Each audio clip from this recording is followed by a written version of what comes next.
Welcome back. My name is Stefano Pineda. I'm a submarine officer transitioning out of the Navy. Yesterday, I burned $1,076 in 4.5 hours, and I'll tell you exactly how that happened. I've spent the last few months outside of my Navy job coding with Claude, Codex, Gemini, Grok, and of course, OpenClaw. And when I saw the auto research by Andrej Karpathy, where you run a recursive loop that improves itself every cycle, I knew it's something that I had to try. So the setup here was I'm building a heartbeats app. It's a text message SMS app that texts couples the day before date night and reminds them to plan something so they continue to invest in their relationships, which I think is super useful. It's something I would like to have. And I asked Claude Code to simulate the back end and run 100 test users. So 100 simulated users that are messaging the Heartbeats app, and then Heartbeats app was responding. So I was going to run 3 self-improvement cycles with the Andrej Karpathy auto research feature, where it would improve between each cycle. And 3 cycles is not a ton for running a long self-improvement, but this was what I thought would be a small test at first, with 100 users just sending 50 messages. It didn't seem like a lot in my head, so I didn't analyze too much into how much it was going to cost. I failed to specify exit conditions, I didn't cap spending, and I didn't mock the API endpoints, which ended up being a critical flaw here. And the issue is that the agents did exactly what I asked for. That's the problem. So I'll show you my Google Cloud bill.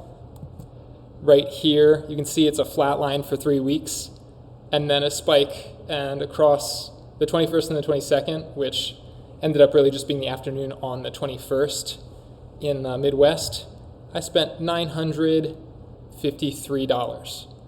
That's a lot for API endpoints. I was expecting no more than 20, and the backend was calling the Google Places API, and that's how it was getting restaurant recommendations, and every single message was getting the lat and long for each city, right? That's something that could be retrieved once and then cached, but I did not have a caching feature set up. And this also wasn't needed, so it didn't need to be retrieved at all. And the API calls went out for every single message. And the rate for these lat and long calls is $32 per 1,000 requests.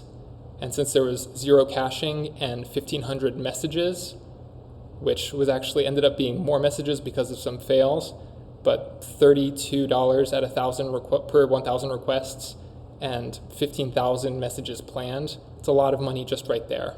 And that's something that I didn't anticipate at all, and then blindsided me with that bill that I found in the morning. And this was actually a very simple bug. The fact that it was calling this API, I could have completely removed it in a minute, and it's just something that's easy to overlook when you're doing most of your coding with coding agents. And I'll also show you the Claude bill right here, $122 spent on Claude Haiku. Oh, scrolled. Month to date. Claude Haiku right here between really all on the 21st in the afternoon and evening. And Haiku was stopping after 15 messages, so I set the 100 users to send 50 messages. So when it started failing after 15 messages, there were another 35 messages that it needed to send, and the retry feature for each of those messages was retry 3 times. And between 3 rounds of self-improving nonsense, 100 users and 35 messages, and 3 retries per message, that ended up being 31,500 wasted API calls. So I paid for not knowing what I was doing. Pretty bad. And the budget alert, I had an alert set, and you can see that budget alert here.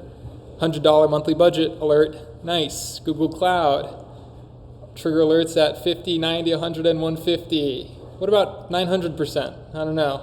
$972 burned. So, yeah. And I knew there were warnings, and I knew there wasn't a hard cap. Just, it was completely unexpected, and you can't sleep on this. You need to set hard limits. And there are ways to cap your project so that you don't run wild and just burn a ton of money. And I could have done a bunch of things to fix this. So I could have mocked every API endpoint and had a test running before and track how many times I was calling each API endpoint. I could have specified exit conditions when it was failing to kill the entire test. Like if we're going to retry 3 times for every message for 35 messages for 100 users on 3 rounds, that's right. There's so many things that are wrong there. And you need to validate at a small scale. Like I could have tried 1 message user. Like I could have tried 10, but I just went straight to 100 with 3 rounds and 50 messages each. I could have started so much smaller and still gotten the improvement out without spending all this money. And I could have also talked to the model manually and just set up an interface where I'm chatting with the LLM that's in the Heartbeats harness to give the recommendations, and I could have specified just my location first. But instead I just jumped to improving the system. And it's natural to want to do things quickly and efficiently, especially when you see people who are moving fast and really doing great improvements, like Andres Karpathy with his auto research. And so in closing, I want to highlight something that really got me thinking about this. Jensen Huang said that his $500,000 engineers, he would be concerned if they weren't spending at least $250,000 per year in tokens. And that comes out to $1,000 a day worth of tokens. And I spent $1,000, but I wasted a whole $1,000. I didn't allocate the tokens. And the next generation of coders and engineers are going to be investors and capital allocators of compute. And capital allocation without control isn't leverage, it's just waste. The same results done right would have cost me $6. Glad you made it to the end. If you learned something and you're interested in this type of content, I'll be building in public and sharing my experience, so like and subscribe if you'd like to see more videos like this. If there's something you'd like me to cover on AI coding or LLMs, drop a comment below. You can also follow me on X at Stefano Pineda. But wait, there's more.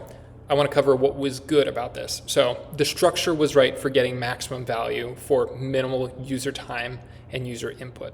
And when I say the structure, I mean the way I formatted this. So I had Claude Code generate a simulation test spec.md, and it defined a good experiment. The issue with that is that there was just an experiment I needed to run before this, a smaller scale experiment that tracked spending and estimated what large scale experiment would look like and cost. And the future of coding does look like this, where users work with AI to define a robust spec, which I did, and then you turn over those specs to AI to build, test, improve, retest iteratively until you reach exit conditions or exit on some sort of failed condition, at which point the AI can go and, if it is properly harnessed, improve and fix whatever is failing, or the user can step in and redirect the AI in the right direction. And so that's how we're going to continue to get massive value using AI and these coding tools that we now have access to create massive leverage and build so much more. All right, that's it. Have a good one. I'll see you soon.